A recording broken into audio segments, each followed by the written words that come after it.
ብዙሕ ነገር ላሰራሕና ቀኒና ኢና ከዛነ ስደት ካብ ልመጽእ ሓቂ ዘረባ ማለት እዩ ኣይ መንገድኹም ይቕናዕ ዕንቅፋት ካብ ቅድሚኹም ይወገድ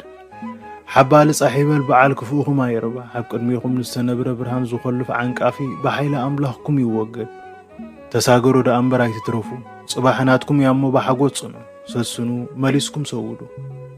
ንበዓል ዘበለ ካብ ዒንቲ ክጽረግ እሞ ናብታ መዓልቲ ምሕዳስ ይብጽሕኩም ስክፍታኹም ብትብዓት እህታኹም ብእንቃዓ ኹርዓት ይደበስ መዓልቲ ሓጎስኩም ትምጻእ መዋእላውን ይንዋሕ ኣብ ደጌታት ይረሓው ዘይትዕጸ ደገ መዋእል ድምቕቲ ትኹነልኩም ዝሓለፍኩሞ ይኣክል እሞ መምላስ ይኹነልኩም ዝሓለፍኩማ መንገዲ መከራ ደጊንኩም ንኸይትምለስዋ ኣሰራ ይሰወር ኣሰረ ፍኖታ ይመንደብ እታ ከም ጥዑም ጸናጽል ንጎም ምኡዝ ወጋሕታ ተለምልም ውርሓት እልልታኹም ግና ቀልጢፋ ትበሰር ብወሓይዝ ምድርኹም ክትዝምሩ ብንፋስ ምብራቕኩም ክትሕበኑ ኣብ ሰውሕታት ሃገርኩም ክትዕንድሩ ኣብ እምባታት ወፂኹም ሽግዓወት ከተበስሩ ሰላም ከወራት ፋሚሊ ናይ ዩቲዩብ ቻናል ተኸታተልቲ ከመይ ኣለኹም ኣነ ኳ ሰላም የእግዚአብሔር መስገን ከም ሰላም ዘለኹም ሰላም ክትኮኑ ናይ ኩሉ ግዜ ተምኔተይ ከወራት ፋሚሊ እምባርካዝ ናይ ሎማዓንቲ ቪድዮና ማለት እዩ ምስቅርታ እያ ኣቀዲመ ቪድዮ ኣይሰራሕኩን ብጣዕሚ ስራሕ ቢዝ ኮይነ ቀኒዮ ማለት እዩ ከው ደማ ኣብዝሓ ሓተይ ብውሽጢ መስመር ትጽሕፋለይ ከው ደማ ትድውላለይ ሓደ እኳ ኣላዕለክን ኣረድየክን እያ ኣብዝሓ ግን ዘይለዓልኩን ኣለኽን የቅርታ ስራሕ ቢዝ ስለዝኾንኩ ማለት እዩ ከው ደማ ብጣዕሚ ዝገርም ማለት ሓደ ጊዜ ለሆነ ነገር ብሕልፊ ፌስቡክ ነጥቀም ሰባት ኣጀንዳ ንስኡነሉ ንፖስቶ ንስኡነሉ ቃላት እንግዲህ ላስኣና ኢና ክንከውን ንኽእል እምበር ለሆነ ይኹን ነገር ሲ ባዕልኻ እንድሕር ዘይሰራሕካዮ ወይ ከዓ ባዕልኻ እንድሕር ዘይነካእካዮ ስኡሉ ኣይስራሕን ወይ ከዓ ስኡሉ ኣይለዓልን ማለት እዩ እዛ ኣፕሊኬሽን እዚኣ ብዙሕ ነገር ላሰራሕና ቀኒና ኢና ከዛነ ስደት ካብ ልመጽእ ሓቂ ዘረባ ማለት እዩ ኣይ መቐናይ ብጣዕሚ ሓደ ጊዜ ትዘረው የስሕቀካ እዩ ዛቐንጣ ብጃማ ብቻ ነይራትኒ ግን ከም ሃገሬ ኣመዓራርያትኒ ጥልፊ ብጥልፊ ኮይኑ ቀኒዮ ማለት እዩ ብጣዕሚ ማለት ኢና እቲ ጽሑፍ ከዓ ላጽሓፍካ ኢኻ ትመልሶ ማለት ናይ ባህላዊ ጥልፊ ተደሊኻ ከው ደማ ናይ ኦርቶዶክስ መስቀል ወይ ከዓ መጽሓፍ ተደሊኻ ብደንብ ላጽሓፍካ ኢኻ ብርሰዶ ጽሒፍካ እሞ ካብኡ ብደንብ ከምኡ ገይሩ ቃሪጹ ዝሰድልካ እቲ ኣፕሊኬሽን ባዕሉ እሱ ማለት እዩ እቱ ዕርቃንካ የውፅእ እዩ ዕርቃንካ ኣውፅኡ ሰዲድና ገለገለ ኢሎም ቪድዮ ልሰርሕ ኣለውና ከምኡ ገይርና ዘለዋ ከዓ ጽሒፈን ክኾና ይኽእላየን ማለት እቲ ኣፕሊኬሽን ልኾነ ነገር ተይጽሓፍካዮ ከምኡ ገይሩ ኣይሰደልካን ከው ደማ እቲ ኣፕሊኬሽን ናተይ ዕፁ እዩ ጸኒሑ ናይ ሓደ ግን ዘይተሓጽየ ክህሉ ይኽእል እዩ ከዚ እምትጠራጠሩ ከዓ እቱ ፎቶ ኣልዒልኩምዎ ዝጸናሕኩም ኩሉኡ ኣሎ እዩ ኩሉ ክህሉ ይፈትሽዎ ማለት እዩ እሱ ደሊትኩም ከው ደማ እዛ ኦፍ ነበረት ኖት ገብርዋ ማለት እዩ ተዓጽዋ እዛ ወርሃ ነበረት ተዓጽዋ ካብኡ ግን ኣብ ባዕሉ ኣይጸንሕን ላበጎላ ኣይኸዲ ላስቲንግላ ኣይኸዲ ማለት እዩ እምትጠራጠሩ እምበር ኣዝሓስብ ብጣዕሚ እዩ ፈሪሑ ብንሓቂ እዩ ማለት እዩ ኣነ ስራሕ ጸኒሐ ቀዲመሲ ካብኡ ሪከርድ የለ ሰብ ብድዋል የለ በቃ ብሕልፊ ስርሕና ገለይለን ዝለኣኻለይ ብጣዕሚ እየን ፈሪሐን ማለት እዩ ብጣዕሚ ማለት እዩ ዋላ ኣነለስ ሰብራይዝ ገይረ ዝገበርኩ ከን ሓደ ሓት የለኽን ዓታድ ብጣዕየ ገይረዮ ንኮዩ ብጣዕሚ በቃ ተሰኪፈ ማለት ሲ ኖርማል ዲገለ ኢለ ካብ ወዲያው ገና ኣብ ፌስቡክ ኩሉ ሰብ ምስ ፖስቶ ወዲያው ሓቲተየ ማለት እዩ ካብ ምስ ሓተትክዎ እዚ ጸገም ኣይወለን ምንም ኣይኮነን እቲ መስቀል ናይ እምነትካ መግለጺ ናይ ኦርቶዶክስ ምዃኑ እቲ ጥልፊ ከዓ ናይ ባህሊ ዓዱ እምበር እዚ ዕርቃንካ ምውፃእ ማለት ኣይንሰርሒ ኣይኮነን ላኡ ለግልጽ ኣይኮነን ኢሉ ምስ ለኣኸለይ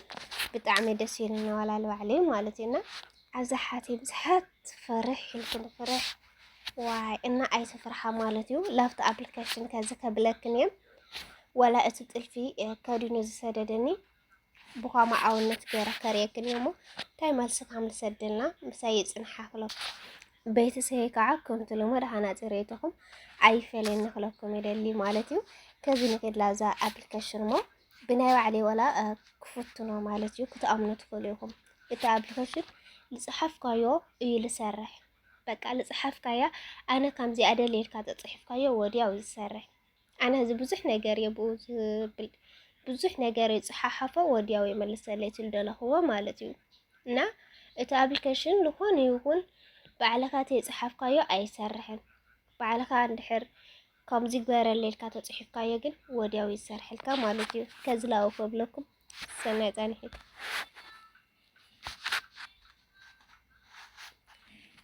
كذا فوتو لاك سدلما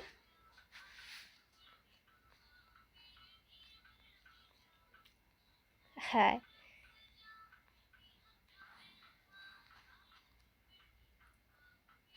كاو كصحف اللي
هذه علىهم دكتورات فاميلي هذه بزانا عليه فوتو صحيفة يلقوا لهم مالتو إذا فوتو زك أنا بركاليس إتا إيوناب عرقانكا أوصيو يسدلكا يزبهالو ملسي بتغرينيا إلى يلهما كاو كسدل لي مالتو مسايد أنهم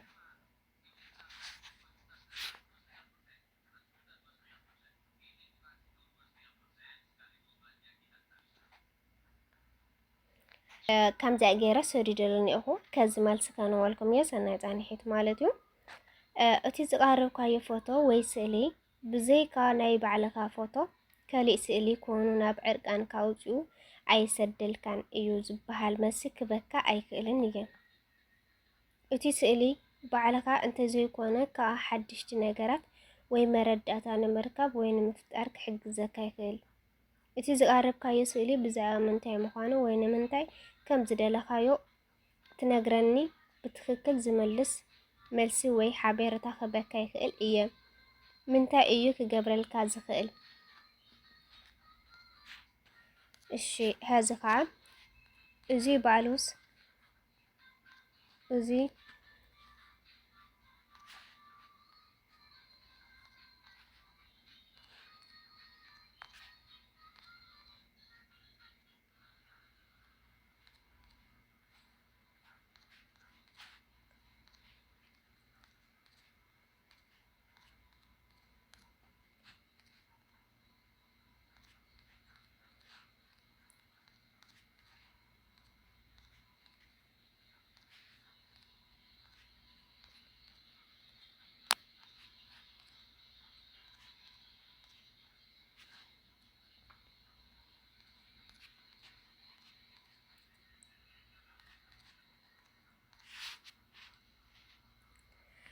كعالي لتايل حتى ينيهو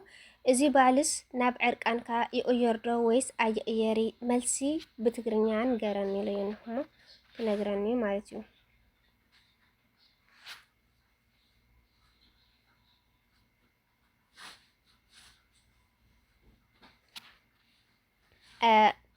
كاو فاميلي رأيوام إزي بعلو ناب عرقان يقيردو ويس أي إياري ملسي نغراني إلي يلهم